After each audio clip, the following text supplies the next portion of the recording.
जी हाँ, नमस्कार और आपका स्वागत है एक बार फिर एसएससी CHSL 2017 के सॉल्यूशन सीरीज़ में। और यहाँ पे 6 मार्च 2018 पहली शिफ्ट का एग्ज़ाम पहले क्वेश्चन से शुरू करते हैं।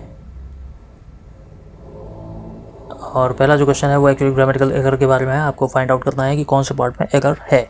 माई best wishes are always with you. My best wishes are always with you actually सुनने में ये थोड़ा ग्रामेटिकली करेक्ट लगता है, लेकिन एसएससी का जो ऑफिशियल आंसर था उसके हिसाब से पहला जो ऑप्शन था वो गलत था। अब वो गलत क्यों था इसका मेरे पास कोई एक्सप्लेनेशन नहीं है। माई बेस्ट विशेज़ या तो हो सकता है कि बेस्ट की जगह वेल विशेज़ हो,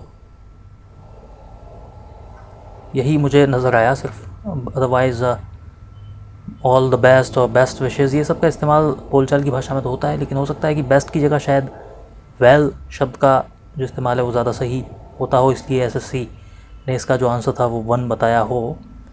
खैर, अगले क्वेश्चन की तरफ चलते हैं। Question number 2। This year we were visited by the director of Austrian culture forum. इस साल द ऑस्ट्रियन कल्चर फोरम के डायरेक्टर ने हमारे यहाँ विज़िट किया। Based on Delhi and together we all wanted to initiate an art festival in South India. Actually based on नहीं होता, based in होता है। और बेस्ड इन का मतलब होता है कि जहाँ आपकी रिहाइश हो। बेस्ड इन मतलब आप वहाँ रहते हैं, जहाँ आप रहते हैं उसको बोलते हैं आप बेस्ड इन। फॉर एग्जांपल अगर आप कोलकाता में रहते हैं तो that means you are based in Kolkata. तो ये बेस्ड ऑन जो है ये गलत हो जाएगा, आपका ऑन की जगह इन होना चाहिए था। तो करेक्ट आंसर जो है वो 2 होगा। ठीक है, तो एक्चुअली कहने का मतलब ये था कि इस साल ऑस्ट्रियन कल्चर फोरम के डायरेक्टर जो दिल्ली में रहते हैं उन्होंने हमारा विज़िट किया और हम सब लोग साथ में together we all wanted to initiate an art festival in South India. हम शुरू करना चाहते थे, इनिशिएट मतलब टू स्टार्ट, एक art festival in South India. हम साउथ इंडिया में एक आर्ट फेस्टिवल शुरू करना चाहते थे साथ साथ। क्वेश्चन नंबर 3 में आपको fill in the blank. Ramesh falling into his own trap, was fall into his own trap, ये ग्रामेटिकली गलत है, ये भी ग्रामेटिकली गलत है। फेल बिल्कुल ठीक है और फॉल डाउन भी ग्रामेटिकली सही नहीं है। फेल डाउन अगर होता तो शायद कहीं हद तक किसी हद तक ठीक होता, लेकिन Ramesh fail into his own trap, that will be the correct answer. अगले सवाल की तरफ चलेंगे। Question number 4। In the following question the sentence given with the blank. एक बार फिर से फिल इन द ब्लैंक है। India is the second most populous country but the 7th largest country by area in the world. However, the 7th largest area by country in the world, country by the area in the world, and या while। ठीक है, actually देखने में तो ऐसा लगता है कि चारों ही ठीक हो सकते हैं। हो सकता है however शायद सही ना हो पाए, लेकिन चारों ही ठीक हो सकते हैं। लेकिन इसका जो सही आंसर होगा वो होगा एंड। भारत जो है वो दुनिया में सेकेंड मोस्ट पॉपुलस यानी कि दूसरा सबसे ज़्यादा आबादी वाला देश है, और एंड एरिया के लिहाज से वो 7वां सबसे बड़ा देश है पूरी दुनिया में। Question number 5। लुक्रेटिव। लुक्रेटिव का मतलब होता है फ़ायदे का सौदा। ठीक है जी, फ़ायदे का सौदा, या जैसे हिंदी में अगर कहें तो लाभप्रद। ठीक है, ये होता है लुक्रेटिव का मतलब। एम्पावरिस्ट का मतलब होता है गरीब, गरीबी का मारा। एम्पावरिस्ट POVER, ये जो पावर है इसी से मिल के बने हैं पॉवर्टी। ठीक है, और जो पॉवर्टी का मारा हुआ है वो पुअर हो गया, उसी से मिल के बना है ये इम्पॉवरिस्ट, यानी कि जो पॉवर्टी की तरफ धकेल दिया गया हो जिसको, यानी कि गरीब आदमी। ठीक है, दैट्स कॉल्ड इम्पॉवरिस्ट। अच्छा, वर्थवाइल का मतलब होता है यही, काम की चीज़, लाभप्रद। तो सही आंसर जो है वो होगा वर्थवाइल, सेकेंड। यूजलेस का मतलब बिना किसी काम का नहीं।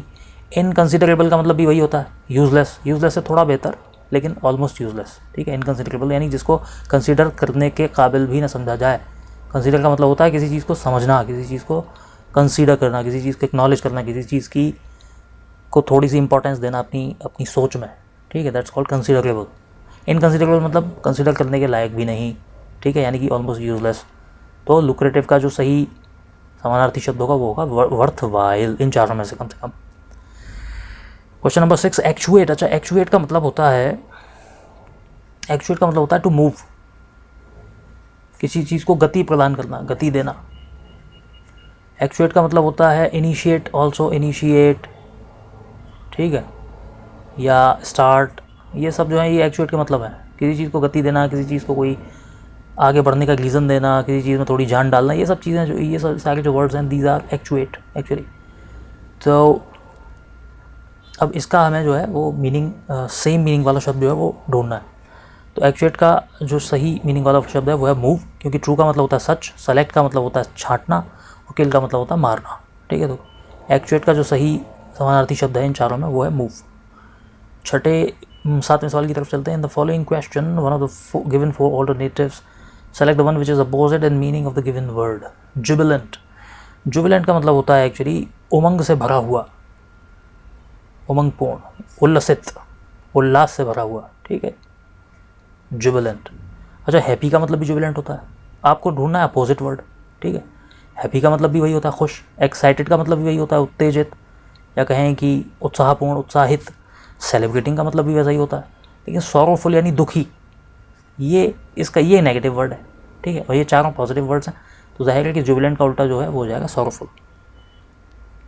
अभी मैं एक एक चीज़ आपको बता रहा हूँ तो मुझे टाइम थोड़ा ज़्यादा लग रहा है, लेकिन जब आप ये चीज़ें करते हैं तो आप तो पढ़ते तो है नहीं, सिर्फ देखते हैं और समझते हैं, और फटाफट आंसर आपको लगाना होता है। आपने जुबिलेंट देखा, हैप्पी, एक्साइटेड, सेलिब्रेटिंग, सॉरोफुल, खट से आपने सॉरोफुल लगा दिया और आगे बढ़ गए। इस तरीके से सवाल आपको करने होंगे, आप वक्त बर्बाद नहीं कर सकते बिल्कुल भी एग्जाम में।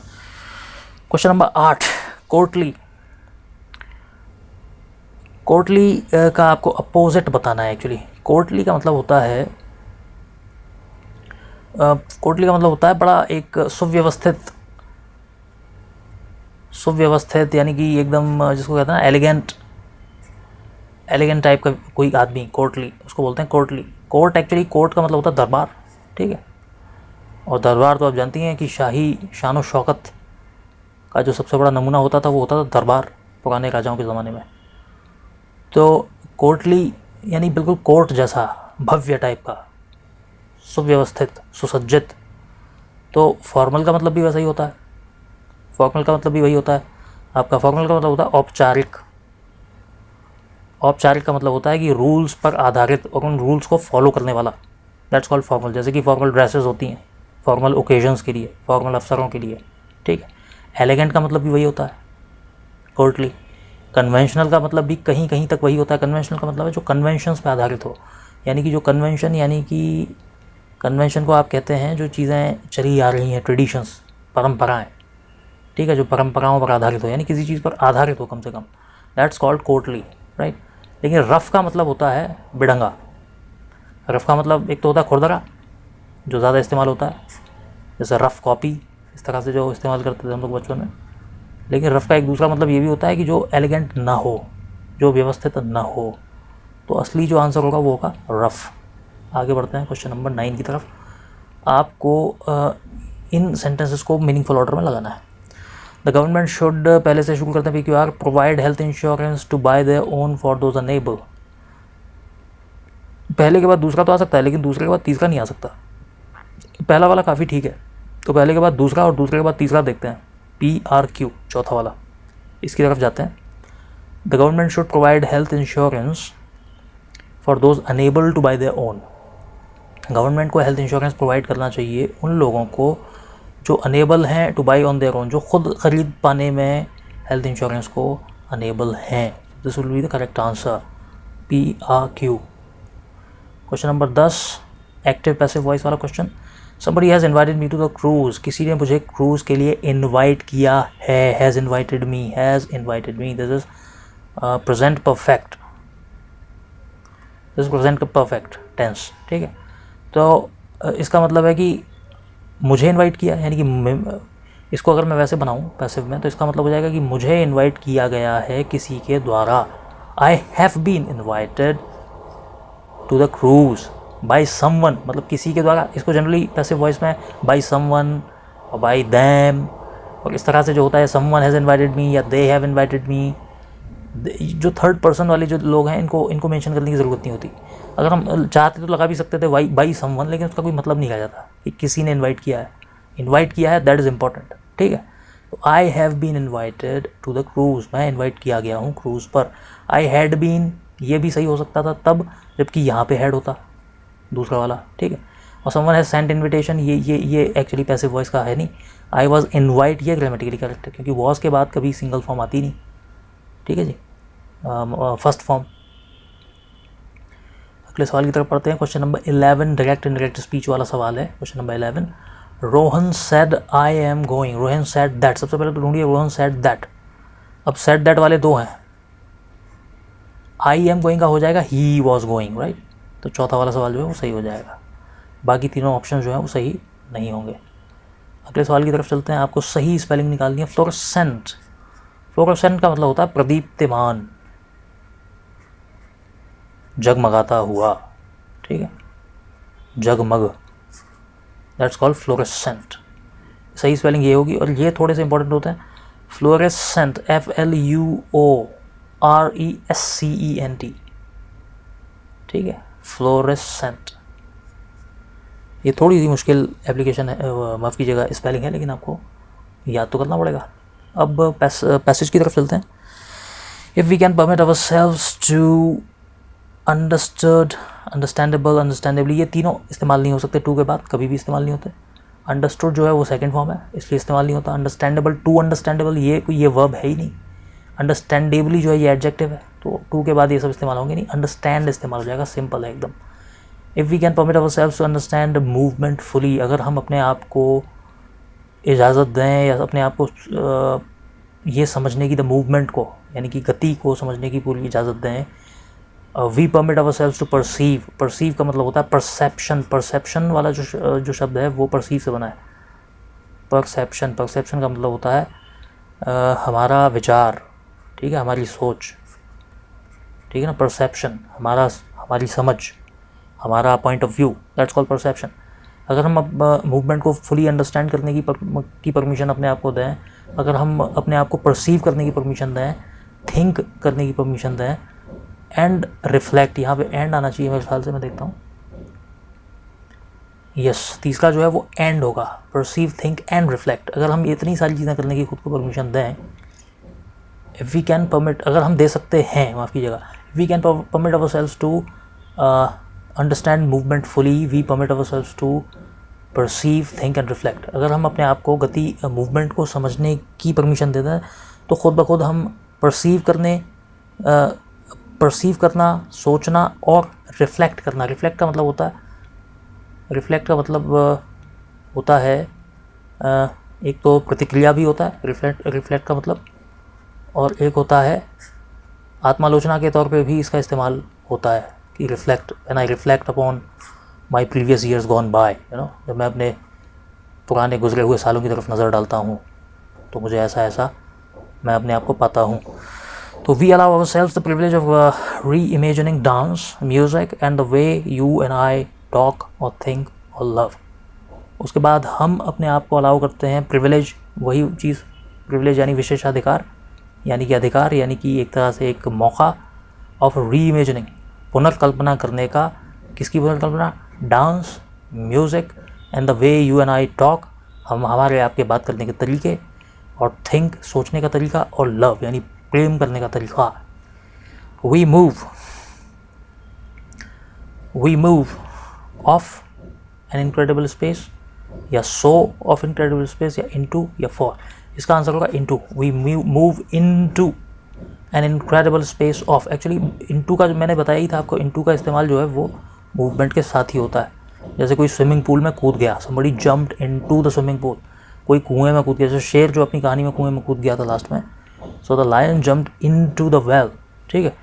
तो यहाँ पे इनटू जो शब्द है वो बिल्कुल फिट होगा इसके साथ, ठीक है। Into an incredible space of liberty, liberation, liberties और liberal. Incredible space of liberty, liberty का मतलब होता है स्वच्छंदता,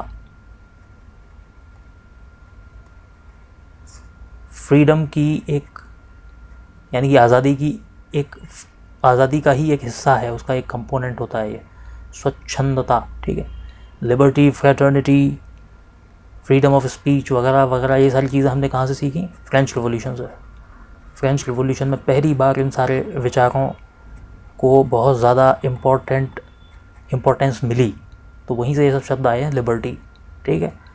तो यहाँ पे जो होगा वो होगा an incredible space of liberty, comma primarily in thought but perhaps more restrictively in defining blank space, in defining beautifully, defining beauty, defining beautiful, defining beautify. तो इसका सही आंसर होगा defining beauty. ठीक है, we move into an incredible space of liberty. उसके बाद हम move कर जाते हैं कि incredible का मतलब होता है अविश्वसनीय, यानी कि बेहद ज़्यादा, यानी खूबसूरत, एक पॉजिटिव वर्ड है ये, ठीक है जी। इनक्रेडिबल स्पेस यानी संसार, या स्पेस यानी स्थान, ठीक है। ऑफ क्या था यहाँ पे, ऑफ लिबर्टी, हम लिबर्टी के इस इनक्रेडिबल स्पेस में मूव कर जाते हैं। Primarily in beauty, primarily in thought, primarily यानी कि मुख्यतः विचार में, और may be even doing away with it. अच्छा, डूइंग अवे का मतलब होता है किसी चीज़ को फेंक देना, to get rid of, do away is equal to get rid of, यानी कि छुटकारा पा लेना किसी चीज़ से, ठीक है। तो बेसिकली ये जो आपका है ये है इसको अगर कोई टाइटल दिया जाए तो हम कह सकते हैं कि ह्यूमन कैपेबिलिटीज़, यानी ह्यूमन कैपेबिलिटीज़ जो हैं उनकी मानवीय जो क्षमताएं जो हैं उनकी कोई सीमा नहीं है, ठीक है। अगर हम सिर्फ पॉजिटिव सोचें और पॉजिटिव करने का ठानें तो the sky is the limit, यानी कि आकाश जो है वही फिर लिमिट है, हम कुछ भी अचीव कर सकते हैं, ठीक है। Question number 18, be in force.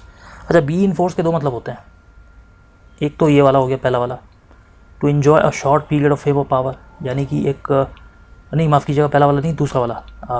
पहले मैं आपको पढ़ के सुना देता हूँ बी इन फोर्स, ये चारों विकल्प जो हैं। To enjoy a short period of fame और पावर, थोड़े समय के लिए प्रसिद्धि और ताकत पा लेना, उसको इन्जॉय करना।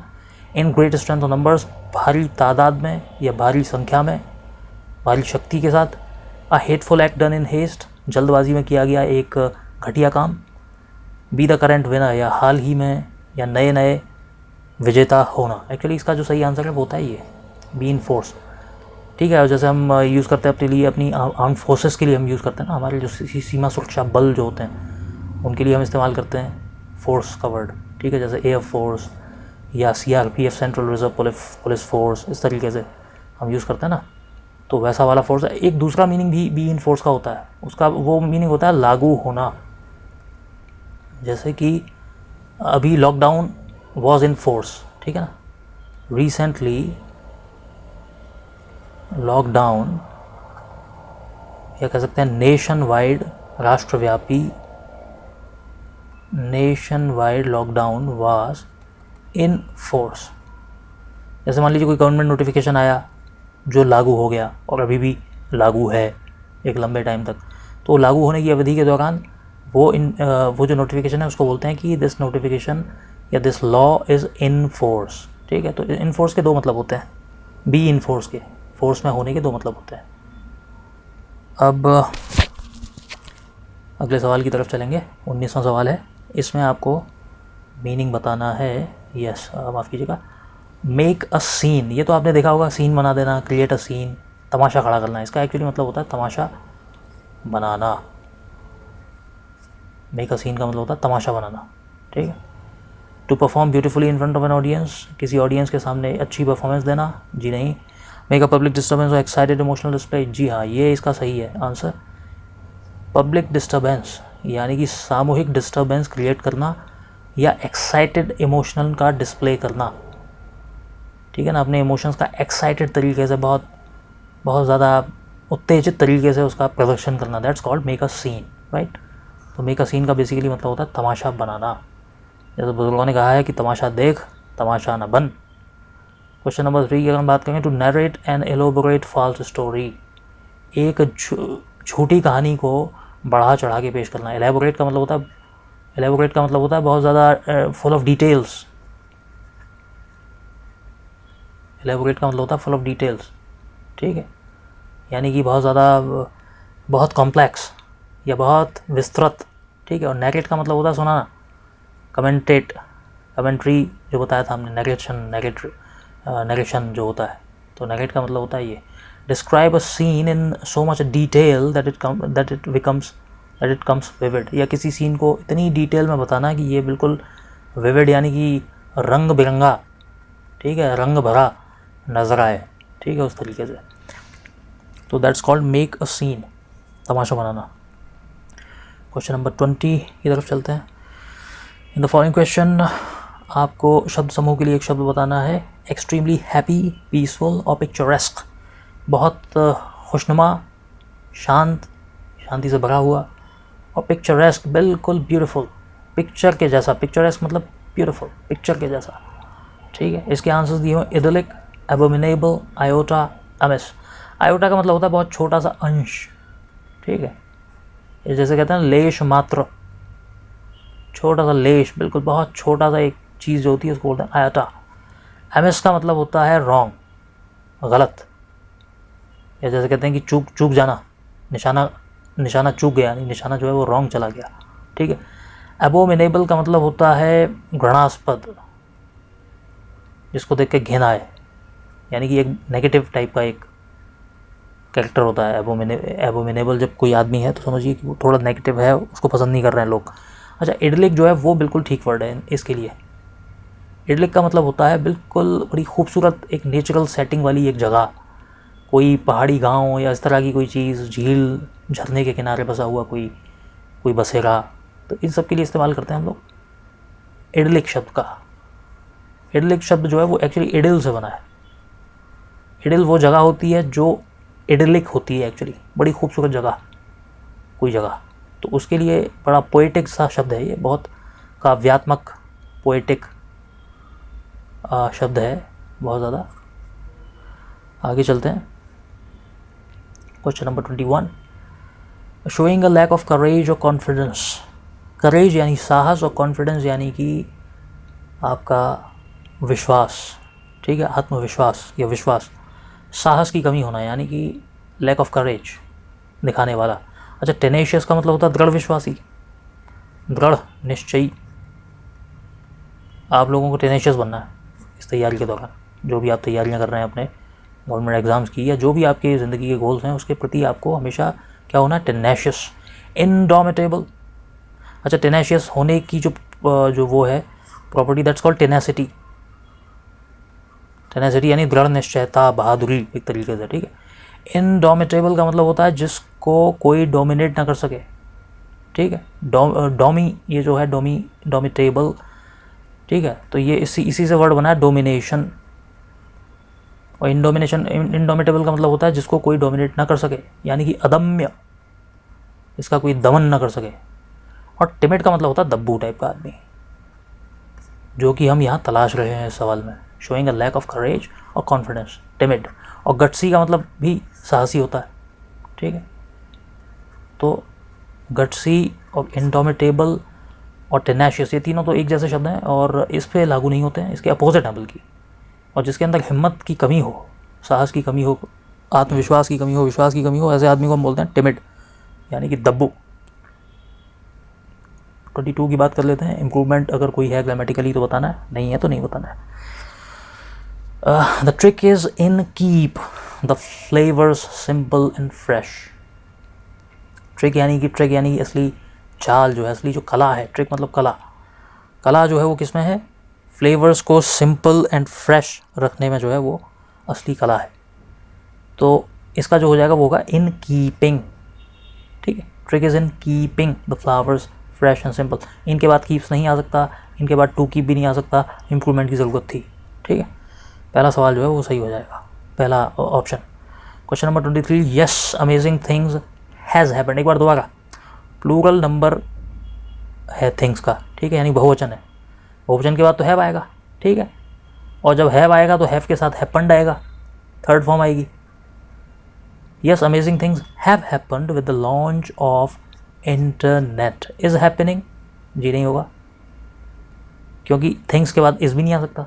हैड हैपन ये अपने आप में ग्रामेटिकली कहूँगा, क्योंकि हैड के बाद हमेशा थर्ड फॉर्म आती है, ठीक है। इम्प्रूवमेंट की ज़रूरत है, वो सही ऑप्शन हम ढूंढ चुके हैं, हैव हैपेंड। वो कहना चाह रहा है कि जी हाँ, अमेजिंग यानी कि ज़बरदस्त चीज़ें हुई हैं with the launch of internet, internet के लॉन्च होने के साथ या इंटरनेट के लॉन्च होने के परिणाम स्वरूप, उसके फलस्वरूप। Question number 24, the question below consist of a set of label sentences. आपको जो है कोहेरेंट पैराग्राफ में, कोहेरेंट मैंने बताया था आपको एक बार, सुसंगत, लॉजिकल, जिसका कोई लॉजिकल ऑर्डर हो, जिसका कोई आदि और अंत हो, कोई शुरुआत हो कोई अंत हो, ऐसी कोई जो चीज़ हो उसको बोलते हैं कोहेरेंट। ठीक है, जैसे 1 2 3 4 5 ये कोहेरेंट है, इसमें से अगर मैं 3 को ड्रॉप कर देता, 1 2 4 5, तो ये पूरी सीक्वेंस जो है ये इनकोहेरेंट हो जाती। ठीक है, तो खैर यहाँ से शुरू करते हैं। आई लर्नड ही हैड, ए से शुरू करते हैं, he had spoke about yoga, slums and Indian cinema with conviction, never had been to India yet he. ठीक है, तो ये कुछ बात बननी वाली है। I learned he had never been to India yet he spoke about yoga. Actually he had के बाद स्पोक की बात बनती नहीं, ए बिल्कुल गलत हो जाता, ए सबसे पहले नहीं आएगा, तो ए वाले जो ऑप्शन हैं दोनों गलत हैं, क्योंकि हैड के बाद जो है वो थर्ड फॉर्म आएगी हमेशा। I learned he had never been to India yet he, सबसे पहला जो ऑप्शन होगा वो होगा BAC। इसको कंफर्म कर लेते हैं। मुझे पता चला that he had never been to India, कि वो कभी भारत नहीं आया था, येट, फिर भी, येट का मतलब होता है फिर भी या इसके बावजूद, फिर भी ही spoke about yoga, slums and Indian cinema with conviction. Conviction का मतलब होता है कॉन्फिडेंस। ठीक है, उसके बावजूद वो, मुझे पता चला कि वो कभी भारत नहीं आया था, उसके बावजूद उसने योगा के बारे में, स्लम्स यानी झुग्गी झोंपड़ियों के बारे में, और इंडियन सिनेमा, भारतीय सिनेमा के बारे में कन्विक्शन के साथ यानी कॉन्फिडेंस के साथ बात की। ठीक है, क्वेश्चन नंबर 25, सही स्पेलिंग आपको ढूंढनी है। सही स्पेलिंग है कॉनिफेरस, CONIFEROUS। कॉनिफेरस का मतलब होता है शंकुधारी, पहाड़ों पे उगने वाले जो पर्वतीय जो वन होते हैं और उनमें बहुत सारे जो पौधे होते हैं वो कॉनिफेरस ट्रीज़ होते हैं। ठीक है, इनको हम पाइन्स भी बोलते हैं, PINES। और कोनीफेरस जो शब्द है आपने सुना होगा, कोन, CONE, कोन का मतलब होता है शंकु, तो कोन से ही बना हुआ जो शब्द है दैट इज़ कोनीफेरस, और कोनीफेरस का मतलब होता है शंकुधारी। ठीक है, तो आज का हमारा इंग्लिश के ये सेक्शन का ये वाला एग्ज़ाम ख़त्म हुआ। आप इसी तरह चैनल के साथ बने रहिए, इसको बढ़ाते रहिए। Thank you very much for watching this video. Take care and goodbye.